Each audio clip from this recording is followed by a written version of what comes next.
আজ শুক্রবার ২৮ ফেব্রুয়ারি থেকে বেক্সিমকো ইন্ডাস্ট্রিয়াল পার্কের লে অফ করা ১৪ প্রতিষ্ঠানকে সম্পূর্ণ বন্ধ ঘোষণা করা হলো।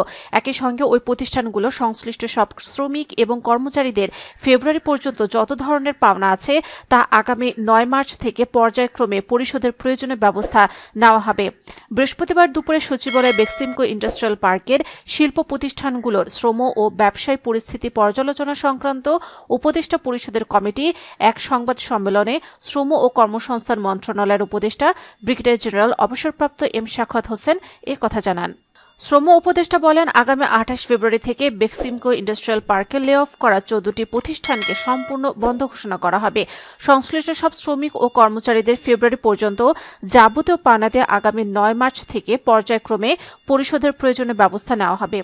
ফেব্রুয়ারি পর্যন্ত বেক্সিমকো ইন্ডাস্ট্রিয়াল পার্কে লে অফ করা ১৪টি প্রতিষ্ঠান বন্ধের জন্য ৩১,৬৬৯ জন শ্রমিক এবং ১,৫৬৫ জন কর্মকর্তার পাওনা বাবদ মোট ৫২৫ কোটি ৪৬ লাখ টাকার প্রয়োজন জানিয়ে উপদেষ্টা বলেন, এর মধ্যে অর্থ বিভাগের পরিচালনায় ব্যয় খাত থেকে ৩২৫ কোটি ৪৬ লাখ এবং শ্রম ও কর্মসংস্থান মন্ত্রণালয়ের আওতাধীন কেন্দ্র তহবিলের বিভিন্ন হিসাব থেকে ২০০ কোটি টাকার ঋণ দেওয়ার প্রয়োজনীয় ব্যবস্থা নেওয়া হবে। শ্রমিক ও কর্মকর্তাদের পাওনা পরিশোধে কোনো ব্যাংকের কাছ থেকে টাকা পাওয়া যায়নি জানিয়ে তিনি বলেন, সব ব্যাংক প্রত্যাখ্যান করেছেন যে স্যারকে আর টাকা দেওয়া যাবে না। সম্পূর্ণ হিসাব নিকাশে যেটা এসেছে সেই টাকা আমরা জোগাড় করতে পেরেছি। ৫২৫ কোটি ৪৬ লাখ টাকা প্রয়োজন হবে, সেই টাকা সংস্থান হয়েছে। ইনশাল্লাহ আগামী মার্চের ৯ তারিখ থেকে যার যার পাওনা পরিশোধ শুরু হবে। রোজার আগে যার যার পাওনা পেয়ে যাবেন। শ্রম উপদেষ্টা বলেন, এখন দুই পরাশক্তির মধ্যে টানাপোড়েন চলছে। অতি সত্বর আমরা বিদেশের বিনিয়োগকারী পাব যারা এখানে বিনিয়োগ করবেন। কাজে আপনারা হতাশ হওয়ার কথা, কিন্তু হতাশ হবেন না।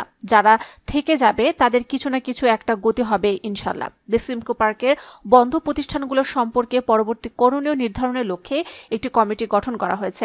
এ কমিটির আহ্বায়ক প্রধান উপদেষ্টার আন্তর্জাতিক বিষয়ক সংক্রান্ত বিশেষ দূত লুৎফে সিদ্দিকী।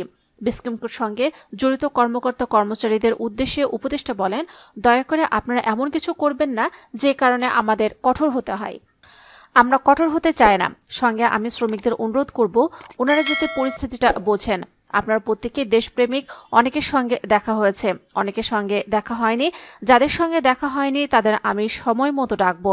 আপনারা এমন কিছু করবেন না বা এমন কিছু করতে দেবেন না যার কারণে আবার সমস্যার সৃষ্টি হয়।